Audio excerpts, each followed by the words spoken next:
Bismillahirrahmanirrahim. Assalamualaikum warahmatullahi wabarakatuh. Innal hamdalillah nahmaduhu wa nasta'inuhu wa nastaghfiruh wa na'udzu billahi min syururi anfusina wa sayyiati a'malina. May yahdihillahu fala mudhillalah wa may yudlil fala hadiyalah. Asyhadu an la ilaha illallah wahdahu la syarikalah wa asyhadu anna Muhammadan abduhu wa rasuluh. Qala Allahu ta'ala fil Qur'an, a'udzu billahi minasyaitonir rajim. Ya ayyuhalladzina amanu taqullaha haqqa tuqatih wala tamutunna illa wa antum muslimun. Wa qala ta'ala ya ayyuhalladzina amanu taqullaha wa qulu qawlan sadida yuslih lakum a'malakum wa yaghfir lakum dhunubakum wa may yuti'illaha wa rasulahu faqad faza fawzan 'azima. Amma ba'd. Ummatal Islam rahimani wa rahimakumullah. Alhamdulillah alladzi bi ni'matihi tatimmus shalihat. Segala puji bagi Allah yang dengan nikmatnya niat-niat solih hamba dapat terlaksana. Kita bersyukur kepada Allah di malam hari ini. Allah masih memberikan kesempatan, kemudahan kepada kita untuk menghadiri salat maghrib secara berjamaah di salah satu rumah Allah yang mulia di Masjid Al-Manar, Kelundengan. Mudah-mudahan pertemuan kita ini diridhai oleh Allah Subhanahu wa taala dan semoga pertemuan ini menjadi saksi kelak di hari kiamat. Amin ya rabbal alamin. Dan tak lupa kita berdoa memohon agar ilmu yang kita pelajari menjadi ilmu yang bermanfaat. Allahumma anfa'na bima 'allamtana wa 'allimna ma yanfa'una wa zidna ilman. Allahumma rzuqna husnal khitam. Allahumma tawaffana 'alal islam was sunnah. Dan tak lupa kita mengingatkan bahwasannya Ramadan sudah hampir tiba. Maka perbanyak berdoa kepada Allah agar supaya kita diperkenankan untuk dapat bertemu dengan bulan Ramadan yang tinggal beberapa bulan lagi. Mudah-mudahan Allah Subhanahu wa taala mengijabahi doa-doa kita dan semoga Allah Subhanahu wa taala mengampuni dosa-dosa kita dan mudah-mudahan Allah Subhanahu wa taala memberikan keistiqomahan kepada kita. Dan tak lupa salawat serta salam mudah-mudahan tercurah limpahkan kepada Nabi kita Muhammad sallallahu alaihi wasallam, kepada keluarga dan juga para sahabatnya radhiyallahu anhum ajma'in. Allahumma shalli wa sallim ala nabiyyina Muhammad wa ala alihi wa ashabihi wa man tabi'ahum bi ihsanin ila yaumiddin. Kaum muslimin dan muslimah, saudara-saudariku yang mudah-mudahan dirahmati oleh Allah di dunia hingga di akhirat. Pada pertemuan yang terdahulu, pembahasan surah An-Nisa ayat yang ke 38 Allah Subhanahu wa taala memerintahkan kita agar kita berinfak, bersedekah dengan penuh keikhlasan. Jangan sampai kita berinfak didasari dengan riya, dengan ujub, dengan sum'ah. Tapi kita hendaknya berinfak betul-betul lillahi ta'ala. Serta kita dilarang menjadikan syaitan sebagai teman. Sebab setan itu adalah musuh yang nyata. Maka pada ayat yang ke-39 yang akan kita bahas di malam hari ini, Allah Subhanahu wa taala mencela orang-orang yang tidak beriman, mencela orang-orang yang keberatan untuk beriman kepada Allah serta hari akhir. Serta Allah mencela orang-orang yang tidak mau berinfak dari rizki, dari sebagian rizki yang Allah berikan kepadanya. Kemudian Allah menegaskan bahwasanya Allah itu alim, maha mengetahui. A'udzubillahi minasyaitonirrajim. Wa madza 'alaihim law amanu billahi wal yaumil akhir wa anfaqu mimma razaqahumullah wa kana Allahu bihim alima. Wa madza 'alaihim, dan apa keberatan bagi mereka, lau amanu, jika mereka beriman, billahi, kepada Allah, wal yaumil akhir, dan hari kemudian, wa anfaqu, dan menginfakkan, mimma razaqahumullah, sebagian rizki yang telah Allah berikan kepadanya. Wa kana Allahu bihim alima, dan Allah maha mengetahui keadaan mereka. Kaum muslimin dan muslimah rahimani wa rahimakumullah. Wa madza, ini disebut dengan istifham atau pertanyaan. Pertanyaan di sini litaubih. Pertanyaan litaubih artinya pertanyaan untuk mencela perbuatan mereka. Mencela perbuatan mereka. Jadi mereka itu dicela karena mereka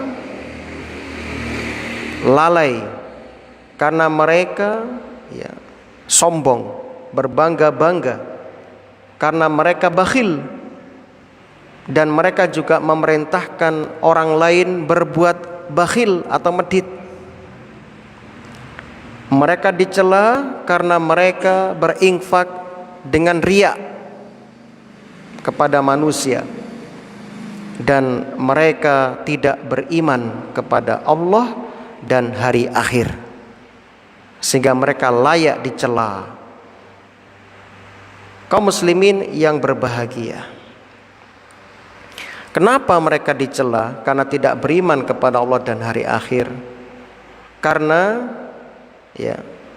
perbuatan itu merupakan perbuatan yang dilarang dan diharamkan.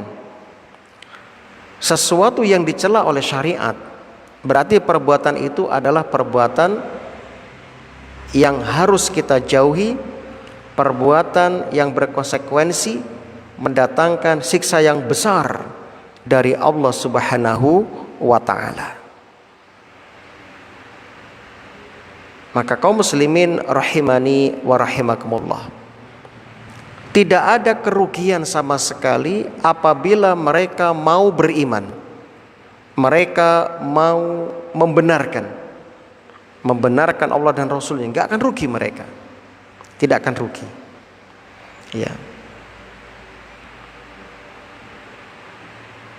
Kemudian Allah juga berfirman, wa anfiqu, wa anfaqu mimma razaqahumullah, dan mereka itu ya dicela karena mereka tidak mau berinfak dari rizki yang Allah berikan kepada mereka. Jadi kaum muslimin, rizki yang ada pada kita itu adalah pemberian dari Allah Subhanahu wa ta'ala. Allah meminta sebagian dari rizki itu dalam bentuk zakat, dalam bentuk sedekah atau infak, yang hakikatnya semuanya akan kembali kepada kita. Zakat, sedekah, infak, semuanya kembali kepada kita. Jadi sebenarnya kita yang butuh kepada zakat, kita yang butuh kepada infak, kita yang butuh kepada sedekah. Ya. Wa kana Allahu bihim alima, dan Allah Maha mengetahui terhadap mereka. Yakni Allah tahu siapa yang kafir, siapa yang memerintahkan kepada perbuatan bakhil, memprovokasi manusia untuk berbuat bakhil. Allah tahu siapa yang berinfak dengan riya, ya. Allah tahu semuanya. Sehingga ayat ini wa kana Allahu bihim alima mengandung targhib dan tarhib. Targhib artinya dorongan, motivasi agar kita berinfak, gemar berinfak. Tarhib, ancaman agar kita ketika berinfak betul-betul ikhlas karena Allah Subhanahu wa ta'ala. Dan juga ancaman, siapa yang tidak murni, siapa yang tidak tulus dalam keimanannya kepada Allah dan hari akhir. Ini ancaman. Ya, jadi Allah tahu semuanya, sehingga tidak ada yang luput dari ilmu Allah Subhanahu wa ta'ala. Ayat ini memberikan beberapa faedah. Faedah pertama, wujubul imani billah wal yaumil akhir. Wajibnya beriman kepada Allah dan hari akhir. Sebab orang yang tidak beriman kepada Allah dan hari akhir akan dicela oleh Allah Subhanahu wa ta'ala. Sedangkan perbuatan yang dicela oleh Allah dan Rasul itu menunjukkan haram, ya, diharamkan.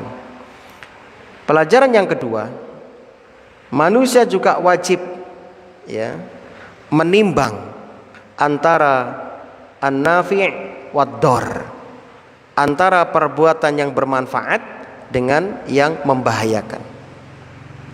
Jadi kita diperintahkan memiliki prinsip ini. Setiap kita hendak beramal, kita timbang manfaat dan bahayanya. Dan kita upayakan setiap yang hendak kita kerjakan itu betul-betul bermanfaat, betul-betul diridhoi oleh Allah Subhanahu wa ta'ala. Khairun nas anfa'uhum linnas. Sebaik-baik manusia adalah yang paling bermanfaat bagi orang lain. Inilah prinsip agama kita, ya, menimbang antara manfaat dengan madarat. Ya. Kemudian pelajaran berikutnya, ayat ini menunjukkan fadilatul infak, keutamaan infak, dan kita nggak perlu mengulang lagi sebab sudah sering kita sampaikan keutamaan infak. Pelajaran berikutnya, ayat ini menunjukkan orang yang berinfak, dia tidak berinfak murni dari hartanya, namun hakikatnya yang dia infakkan itu adalah pemberian Allah, karunia dari Allah.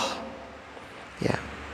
Maka ingat ini, setiap kita, ya, baik itu mukmin maupun kafir, itu telah dicukupi oleh Allah, telah diberikan kepada kita harta yang kita minta dan harta yang tidak kita minta. Dan betapa banyak Allah memberikan sesuatu yang tidak kita minta. Karena Allah itu memiliki ya sifat ya hakim, bijaksana. Maka semua yang Allah putuskan pasti berdasarkan hikmah. Entah itu pemberian rezeki, entah itu ujian, musibah, ya semuanya yang Allah berikan kepada kita itu berlandaskan hikmah. Dan Allah lebih tahu keadaan hamba-hambanya. Oleh karena itulah Allah tidak pernah zalim kepada hamba-hambanya. Dan kita harus meyakini sebuah prinsip yang harus kita pegang teguh di dalam diri kita. Prinsip apakah itu? Yaitu firman Allah Subhanahu wa taala yang disebutkan di dalam Al-Qur'an surah Al-Kahfi ayat 49. Wala yazlimu rabbuka ahada. Dan Rabbmu tidak akan pernah menzolimi siapapun juga. Ini prinsip yang harus kita pegang. Pertama. Prinsip kedua, surat Al-Baqarah ayat 216. Wallahu ya'lamu wa antum la ta'lamun. Allah yang maha tahu dan kamu tidak tahu. Ini harus kita pegang prinsip ini. Jadi seandainya ada sesuatu yang menimpa kita, kembali ke ayat ini. Jangan sampai kita suudzon. Kenapa? Karena ilmu kita terbatas. Ilmu Allah tidak terbatas. Maka tidak layak orang yang ilmunya terbatas mengkritik zat yang ilmunya tidak terbatas. Sehingga dengan memegang ayat ini, meyakini bahwasanya Allah tidak akan pernah menzalimi hambanya, Allah itu maha tahu ya, dan juga berpegang dengan ayat Al-Isra ayat 85, wa ma utitum minal ilmi illa qalila. Tidaklah kalian diberikan ilmu kecuali sedikit saja. Sedikit ilmu yang diberikan kepada kita. Dengan menyadari hal ini kaum muslimin, ketika Allah tidak memberikan harta yang kita minta, misalnya kita sudah minta harta yang banyak, sudah bertahun-tahun nggak dikasih ya.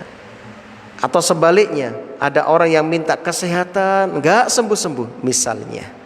Maka jangan sampai kita suudzon kepada Allah, karena menyadari ilmu kita sedikit sekali. Maka tidak pantas kita berburuk sangka kepada yang maha berilmu, yang maha bijaksana, yang maha adil. Ini pegang ini kaum muslimin. Maka yakinilah semua yang Allah perintahkan kepada kita itu pasti baik, dan semua yang Allah larang untuk kita pasti buruk. Insya Allah ya, ana yakin kalau kita berpegang dengan ini, hidup kita akan selamat dan tenang, hidup kita tidak akan stres. Nah, kaum muslimin rahimani wa rahimakumullah, pelajaran berikutnya,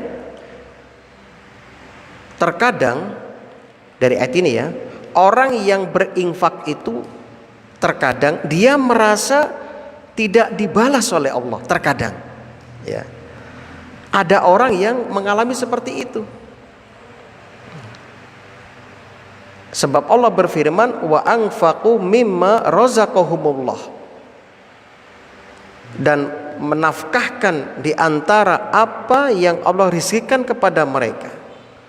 Padahal ayat ini ya mengandung makna bahwasannya setiap kita berinfak di jalan Allah, pasti Allah akan mengganti, pasti Allah akan memberikan yang lebih daripada itu. Sebab apa? Sebab di surat yang lain, surat Saba ayat 39, ya, Allah berfirman, "Wa ma anfaqtum min syai'in fahuwa yukhlifuh."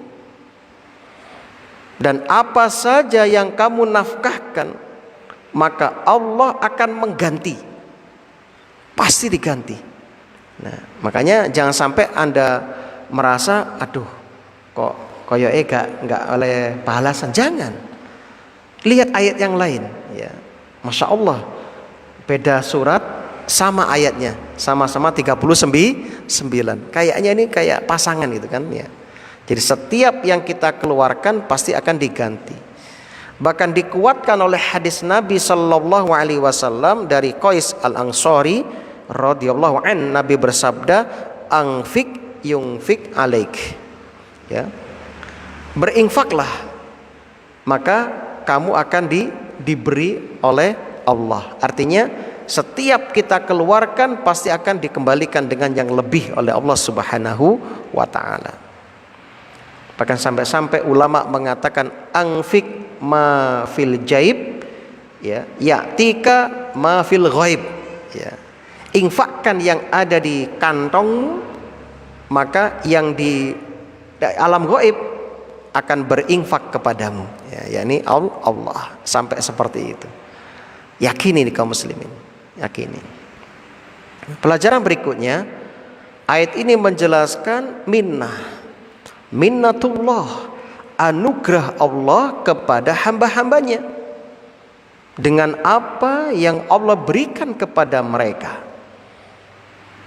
Harta yang Allah berikan kepada mereka, ketika mereka keluarkan harta itu, Allah akan balas dengan yang lebih, ya, dengan yang lebih. Nah, maka di sini kaum muslimin, kita tidak boleh hanya berpangku tangan tanpa menempuh sebab. Betul Allah yang memberikan rizki kepada kita, betul Allah akan mencukupi kita, namun kita harus menempuh sebab, ya. Kita harus menempuh sebab untuk mendapatkan rizki, ya.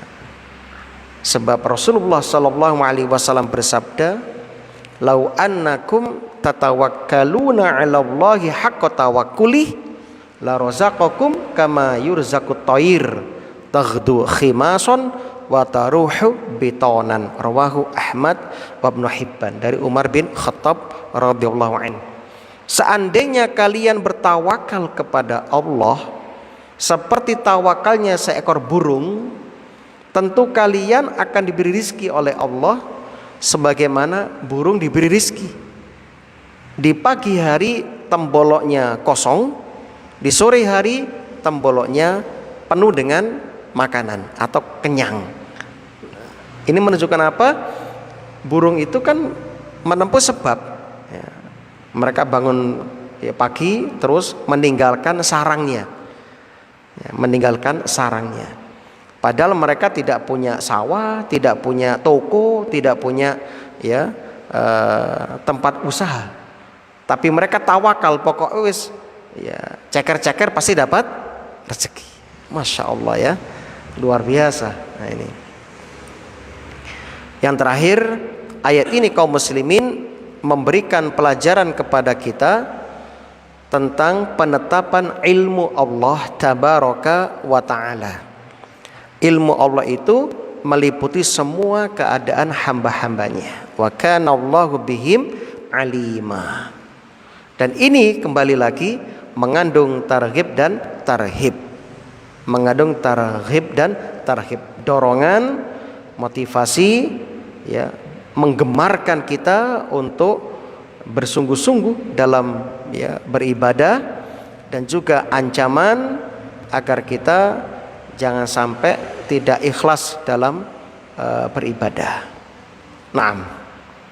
Ayat berikutnya, innallaha la yadhlimu mithqala dzarrah wa in taku hasanatan yudha'ifha wa yu'ti min ladunhu ajran 'azima. Innallaha, sesungguhnya Allah, la yadhlimu, tidak berbuat zalim, Ya, Allah tidak mendolimi seorang pun misqala dzarrah, walaupun sebesar dzarrah.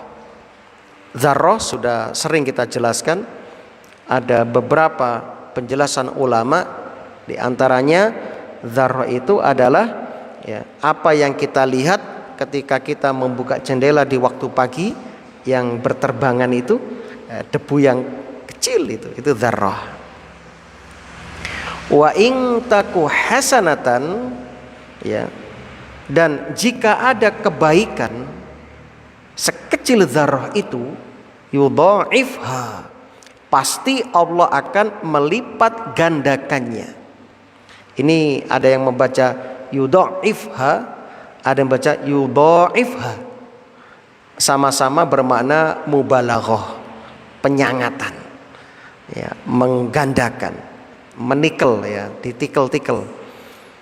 Wa yu'ti min ladunhu ajran 'azimah, dan ya, akan didatangkan kepadanya dari sisi Allah pahala yang besar. Kaum muslimin yang berbahagia, innallaha la yadhlimu, sesungguhnya Allah tidak mendolimi. Asal arti zalim adalah an-naqs. An-naqs artinya kekurangan. Jadi asalnya kata zalim itu adalah kurang. Ya. Hal ini sebagaimana yang Allah firmankan dalam surah Al-Kahfi ayat 33. Kiltal jannataini atats ukulaha walam tazlim minhu syai'a. Itu dua kebun yang diberikan buah-buahannya di dalamnya dan tidak dikurangi sedikit pun darinya. Jadi zalim asal katanya adalah kurang, ya, kurang. Nah, itu asal dari kata zalim secara lughah. Adapun secara istilah, zalim itu adalah wab'u syai'in fi ghairi mahallihi, meletakkan sesuatu bukan pada tempatnya. Jamaah yang berbahagia, jadi Allah itu nggak pernah dolim sama kita, ya, nggak pernah dolim. Siapapun yang beramal soleh akan disempurnakan pahalanya. Allah berfirman dalam surat Thaha 112, wa may ya'mal minas solihat wa huwa mu'min fala yakhafu zulman wala hadma. Barang siapa yang mengerjakan amal solih sedangkan dia beriman, maka tidak ada kekhawatiran atasnya akan zulman, ya, dizolimi, wala hatman, dan dikurangi pahala kebaikannya. Nah, jadi nggak akan dikurangi. Jadi tidak akan dihukum oleh Allah dan tidak akan dikurangi. Nah, ini kaum muslimin. Ya. Jadi Allah itu tidak mendolimi hambanya misqala dzarrah, walaupun seberat atau sebesar dzarrah. Masya Allah, ya, itu jauh dari Allah. Sebab Allah sendiri dalam hadis qudsi menyatakan, ya ibadi, hai hamba-hambaku, inni haramtu zulmah, sesungguhnya aku mengharamkan sifat zalim pada diriku, maka fala tadzalamu, kalian jangan saling mendolimi. Kalian jangan saling mendolimi. Nah, begitu. Jadi sekali lagi, Allah jauh daripada hal itu. Makanya tadi saya sampaikan di awal, ketika kita mendapati takdir Allah yang menimpa kita mungkin gak sesuai dengan harapan, maka jangan pernah Anda berburuk sangka kepada Allah. Kenapa? Allah sudah tegas mengatakan tidak akan dolim, ya, dan juga sadarilah ilmu kita terbatas, ya. Intas lanjutannya, wa in taku hasanatan, dan jika ada satu amal kebajikan, di sini, ya, hasanah ini, ya, bersifat umum, ya, semua kebaikan apapun itu, baik kebaikan kepada makhluk manusia maupun kepada binatang maupun kepada tumbuh-tumbuhan. Nah, semuanya itu dinilai sebagai kebaikan. Wa in taku hasanah, dan jika ada satu kebaikan, ya, maka Allah akan melipat gandakan pahalanya. Allah akan melipat gandakan pahalanya. Yudha'ifha. Disebutkan di surah Al-Baqarah itu, satu kebaikan akan dilipat gandakan menjadi 10, 70, 700, bahkan sampai afun katsirah, sampai berlipat-lipat sesuai dengan apa yang Allah kehendaki, tergantung dengan kualitas keikhlasan kita tentunya. Dan sebaliknya, amal keburukan akan dibalas setimpal. Satu dosa ya satu dosa, ya, satu keburukan ya satu keburukan, enggak dilipat gandakan. Masya Allah.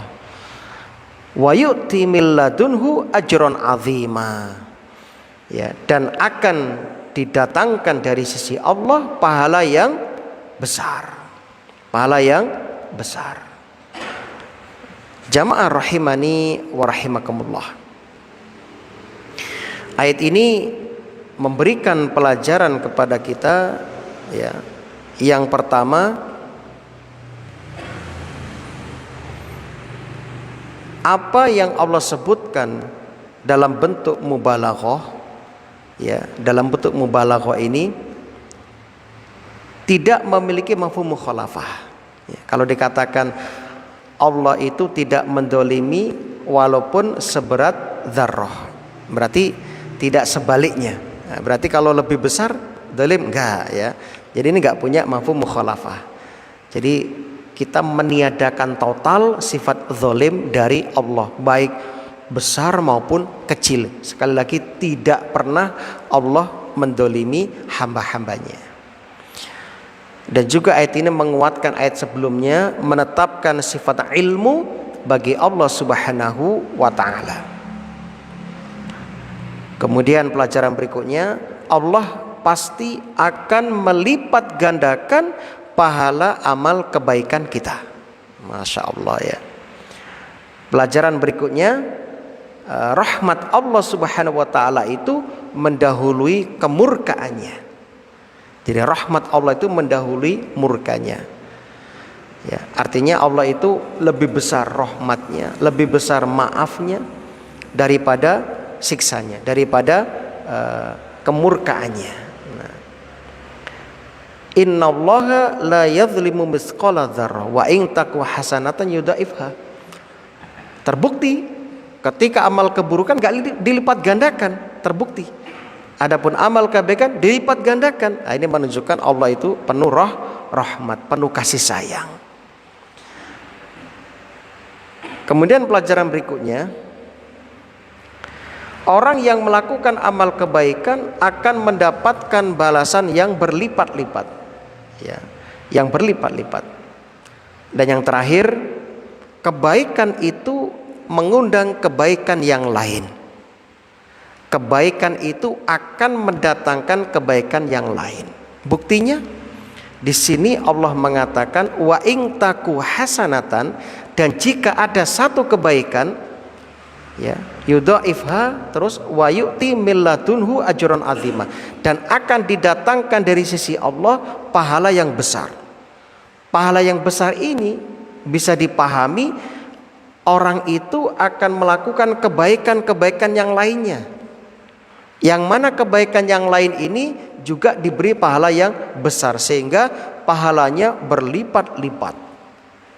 Ya, hal ini semakna dengan apa yang dikaedahkan oleh ulama-ulama kita. Ya, min sawabil hasanah al hasanah ba'daha, wa min uqubati sayyi'ah as-sayyi'ah ba'daha. Di antara balasan amal kebaikan adalah dimudahkan melakukan amal-amal kebaikan setelahnya. Di antara hukuman, ya, atau ditolaknya amal, ya, kebaikan kita, dimudahkan setelah melakukan kebaikan dengan melakukan kemaksiatan. Nah, ini barometer standar diterima tidaknya amal kita. Maka orang yang sholatnya diterima, setelah sholat dia dimudahkan melakukan amal-amal yang lain, sehingga menambah pahala baginya, juga menambah cinta Allah kepadanya. Dimudahkan sholat sunnahnya, dimudahkan berbuat baik kepada anak istrinya, dimudahkan tersenyum kepada saudaranya, berbagi dengan saudaranya, ketaatannya kepada orang tuanya makin meningkat. Itu tanda diterimanya amal yang pertama, ya. Nah sebaliknya, kalau setelah beramal soleh kok bermaksiat, dapat dipastikan amal yang pertama ditolak oleh Allah. Iki mari pengajian kok malah ngene akhlaknya, berarti ngajinya nggak diterima. Ini habis puasa kok tambah nemen nih, ya. Dikit sagurunge poso kok pateng jamaah, lu mari poso malah ngedol ke masjid kata jamaah, dapat dipastikan Ramadannya nggak diterima. Iki posoan puateng maca Quran, bar poso blas Qurane dibalik ini nang lemari meneh, gak dibuka meneh. Nah, ini dapat dipastikan bacaan Quran yang dulu nggak diterima. Nah, begitu kaum muslimin yang berbahagia. Nah,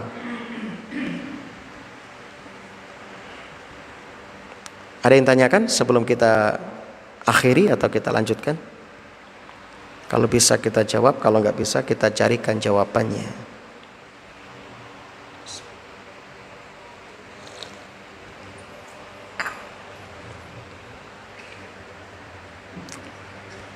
Baik, sudah paham setelah ya? Tinggal dieksekusi ini ya, dipraktekkan nanti. Ayat berikutnya tentang persaksian. Jadi nanti Kanjeng Nabi Shallallahu Alaihi Wasallam dan kita umatnya, umat akhir zaman ini, umat Kanjeng Nabi itu kan umat terakhir ya, itu akan dimintai persaksian di hari kiamat. Fa kaifa idza ji'na min kulli ummatin bisyahidin wa ji'na bika ala haula'i syahida. Fa kaifa, dan bagaimanakah ya keadaan orang kafir nanti, idza ji'na min kulli ummatin bisyahidin, jika kami mendatangkan seorang saksi, yakni Rasul ya, dari setiap umat, wajibna, dan kami datangkan bika, engkau ya Muhammad, ala haula'i syahidan ya, menjadi saksi atas mereka ya, bagaimana nanti?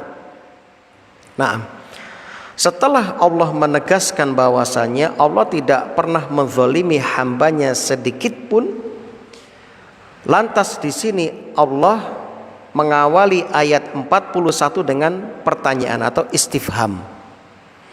Nah, istifham di sini kata ulama tafsir menunjukkan istifham lit ta'ajjub dan lit ta'zim, untuk menunjukkan keheranan dan ya menunjukkan keagungan. Coba orang-orang kafir kepriye awak emben di hari kiamat. Nanti akan didatangkan saksi dari para nabi. Umatnya Nabi Fulan datang ya, nabinya. Umat Nabi Lut datang, Nabi jadi saksi. Nabi Nuh jadi saksi, semua jadi saksi. Ya, nanti di hari kiamat. Ya. Karena semua nabi dan rasul itu sudah menjalankan amanah sebagaimana tujuan mereka diutus. Nah, ketika mereka menolak beriman dan membenarkan apa yang dibawa oleh para nabi itu, maka nanti itu semua akan didatangkan saksi. Ketika mereka mengingkari, kami belum mendengarkan dakwah, belum sampai ajaran Islam kepada kami. Nah, Nabi Lut sini, ini umatmu ngeyel ini, ayo saksi Nabi Lut, nanti saya bersaksi Allah begini. Nah, nanti kalau nggak cukup ya, Nabi akhir zaman ya, karena kita sudah diberi ilmu oleh Allah dan Rasulnya tentang kisah-kisah umat-umat terdahulu dalam Al-Quran, sehingga nanti kita ya akan bersaksi di hari kiamat. Nah, makanya umat Islam akhir zaman ini atau umatipun Kanjeng Nabi itu disebut dengan umatan wasaton, umat yang pertengahan. Itu umat Islam. Jamaah rahimani wa rahimakumullah. Di sini dikatakan fa kaifa idza ji'na min kulli ummatin. Umat dalam Al-Qur'an memiliki beberapa makna. Yang pertama, umat bermakna at-taifah, segolongan manusia atau sekelompok manusia. Dan ini yang dimaksud oleh ayat ini. Ya. Sebagaimana Allah firmankan, wajada alaihi ummatan minan nasi ya yasqun. Ya. Dan dia mendapati satu umat, sekelompok orang dari manusia yang minta minum.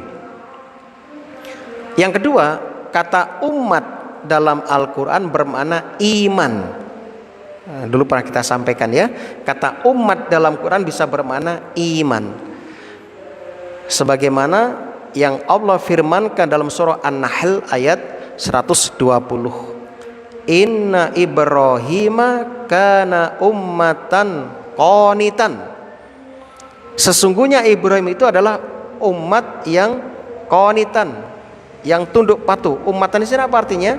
Iman. Artinya keimanan Nabi Ibrahim itu adalah keimanan yang sangat patuh.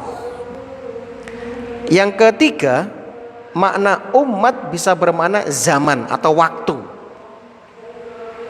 Seperti Allah firmankan dalam surat Yusuf ayat 45, wa qala alladzi naja minhuma wadzakara ba'da ummatin. Nah, ummah di sini bermakna waktu. Wa qala alladzi naja minhuma, dan berkata orang yang selamat dari keduanya, yakni dua orang yang dipenjara bersama Nabi Yusuf. Kan yang satu selamat, yang satu dipenggal. Wadzakara ba'da ummatin, dia baru ingat tentang Nabi Yusuf ba'da ummatin setelah berlalu beberapa tahun. Kan Nabi Yusuf sudah pesan. Ketika dua orang ini menceritakan mimpinya kepada Nabi Yusuf, maka Nabi Yusuf menceritakan takwil mimpi dari keduanya. Lalu Nabi Yusuf berpesan, kalau kamu nanti keluar dari penjara, jangan lupa ya, sampaikan keadaanku kepada raja supaya aku dibebaskan. Oh ya, siap. Ternyata setelah bebas lupa itu dengan apa yang disampaikan Nabi Yusuf. Sampai ada kasus raja itu bermimpi, lalu para penafsir mimpinya nggak ada yang tahu artinya. Baru pelayan ini ingat, oh iya saya punya teman di penjara ini. Nah, jadi kata umat di sini bermakna miqdaruhu bid'i sinin. Nah, yaitu beberapa tahun. Adapun yang keempat, kata umat dalam Quran bermakna ad-din, yaitu agama. Wa inna hadhihi ummatukum ummatan wahidah. Surah Al-Mu'minun ayat 52. Dan ini umat kalian adalah satu agama. Yani agama kalian adalah agama yang satu. Jadi umat di sini bermakna apa? Ad-din. Naam. Jadi kaum muslimin rahimani wa rahimakumullah. Wajibna bika ala haula'i syahidan. Dan akan kami datangkan engkau ya Muhammad untuk menjadi saksi bagi mereka. Kaum muslimin rahimani wa rahimakumullah. Ketika membaca ayat ini, mendengarkan ayat ini tentang persaksian umat Nabi Muhammad nanti di hari kiamat, Rasulullah Shallallahu Alaihi Wasallam menangis. Jadi ceritanya begini, dalam hadis Al-Bukhari, riwayat Al-Bukhari dan Muslim dari sahabat Abdullah bin Mas'ud radhiyallahu an, Rasul itu senang kalau dibacakan Al-Quran. Sehingga Nabi pernah ngomong kepada Ibnu Mas'ud, ya Ibnu Mas'ud, Aqra, aqra alayya al-Qur'an, bacakan untukku Quran. Lalu kata sahabat Ibnu Mas'ud, kaifa aqra'u wa alayka unzil, bagaimana mungkin aku membacakan Quran kepada jenengan sedangkan Quran diturunkan kepada jenengan? Qala Rasulullah sallallahu alaihi wasallam, inni uhibbu an asma'a al-Qur'an min ghairi, aku tuh sebenarnya seneng mendengarkan Quran dibacakan oleh orang lain untukku. Akhirnya Ibnu Mas'ud membaca surat An-Nisa ini. Ketika sampai pada ayat ini, ya, ayat 41 ini, fa kaifa idza ji'na min kulli ummatin bi syahidi wa ji'na bika 'ala haula'i syahida, kata Nabi, hasbuk, atau ya, cukup ya. Kemudian Nabi pun menangis, meneteskan air mata. Nah, ya. Kemudian Nabi juga pernah menyampaikan dalam hadis Al-Bukhari, ya, tentang persaksian ini. Ketika di padang Arafah, Nabi khutbah wada', ya, khutbah perpisahan. Kemudian Nabi menyampaikan, ya, beberapa wasiat. Setelah menyampaikan, Nabi bertanya, ala hal ballaghtu, apakah aku telah menyampaikan? Qalu na'am, sampun ya Rasulullah. Qala Allahumma fashhad, ya Allah saksikanlah, ya, saksikanlah. Kemudian terus begitu diulang lagi. Setelah menyampaikan wasiat, Nabi bertanya, apakah aku sudah menyampaikan kepada kalian? Sudah ya Rasulullah, ya Allah saksikanlah. Nah, jadi kaum muslimin rahimani wa rahimakumullah, jadi kita nanti akan menjadi saksi. Rasul juga menjadi saksi.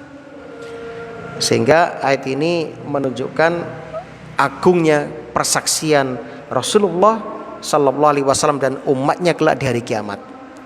Terbukti Allah mengawali ayat ini dengan pertanyaan yang bermakna untuk litta'zim atau litta'ajub, menunjukkan keagungan atau keheranan, ketakjuban. Nah, sampai-sampai Nabi ketika membaca ayat ini, mendengarkan ayat ini, Nabi menangis. Jadi istimewa, Pak, jenengan itu istimewa. Nah, pelajaran berikutnya dari ayat ini kita tahu bahwasanya manusia nanti pada hari kiamat akan ditegakkan persaksian atas mereka. Sebelumnya Allah datangkan penguat, ada buku catatan, ada malaikat, kemudian anggota tubuh juga bersaksi, tangan, kulit, kaki, semuanya. Lisan ditutup, bumi bersaksi, ya.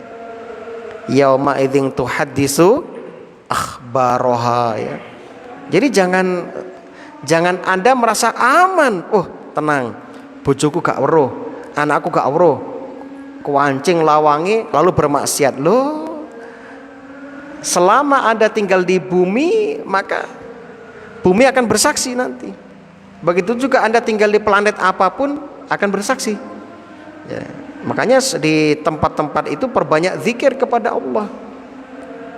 Maka semua yang kita lewati akan bersaksi. Pohon, rumput, ya, itu jalan-jalan aspal yang kita lewati bersaksi kalau kita, ya, berzikir di atasnya. Ya.